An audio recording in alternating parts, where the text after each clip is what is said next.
मालवण तालुक्यातील कुंडाणे ओ गावात मागील 3 दिवसांपासून भक्तिमय वातावरणाने भरलेले होते. श्री हनुमान मूर्ती प्राणप्रतिष्ठा सोहळा गावात इतक्या उत्साहात आणि एकजुटीने साजरा झाला की जणू एखादा मोठा सणच येथे अवतरला होता. गावातील प्रत्येक गल्लीत, प्रत्येक मनात आणि प्रत्येक कृती श्रद्धा, भक्ती आणि सामूहिक सहभागाची झलक दिसत होती. गावकरी, महिला, युवक आणि आजूबाजूच्या गावातील हजारो भाविक यांची मोठ्या संख्येने उपस्थिती होती.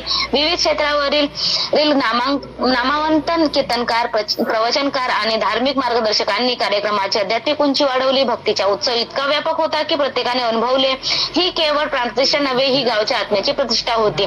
उत्सव यशस्वी होण्यामागे सर्वात मोठा वाटा होता तो गावातील तरुण, ज्येष्ठ आणि महिलांच्या परिश्रमाचा. संपूर्ण गावाने शिस्तबद्ध नियोजन, काटेकोर वेळापत्रक आणि अगदी हसतमुख सेवाभावाने काम केले. कोणतेही मतभेद, कोणतीही अडचण, कोणतेही राजकारण नव्हते. होता तो एकच उद्देश, श्री हनुमान प्रतिष्ठा आणि गावच्या सामूहिक श्रमभक्तीचा सन्मान. गावातर्फे विशेष समिती स्थापन करण्यात आली होती. या समितीची सुरुवातीपासूनच नियोजन, निधी संकलन, वेळापत्रक ठरवणे, मान्यवरांची उपस्थिती, व्यवस्थापन आणि पारंपरिक विधींची अचूक अंमलबजावणी केली. गावकऱ्यांनी या समितीचे मनपूर्वक आभार मानले आणि त्यांच्या अचूक, नेटके आणि पारदर्शक कामाचे जाहीर कौतुक केले. अनेकांनी सांगितले की या समितीचे गावाचा आत्मा जगावला आहे. या 3 दिवसाच्या कार्यक्रमात केवळ धार्मिक विधी नव्हते तर सामाजिक एकोप्याचे दर्शन घडले.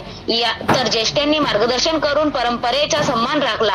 गावात केवळ एक मंदिर उभं राहिलं नाही तर गावच्या आत्मविश्वासाच्या, श्रम प्रतिष्ठेच्या आणि सामाजिक सल्लोखाच्या नवा स्तंभ उभा राहिला. येत्या काळात हे मंदिर गावच्या आध्यात्मिक ऊर्जेचे केंद्र ठरेल यात शंका नाही. हा उत्सव म्हणजे आमच्या श्रद्धेची आणि एकतेची परीक्षा होती आणि संपूर्ण गावाने ती यशस्वीरित्या पार केली. सूचना संपादकांसाठी या सोबत मंदिरांची छायाचित्रे, कीर्तनांच्या क्षणचित्रे, महिला मंडळांचे भजन, प्रसाद वाटप व गावकऱ्यांच्या सामूहिक श्रमाचे दृश्य प्रकाशासाठी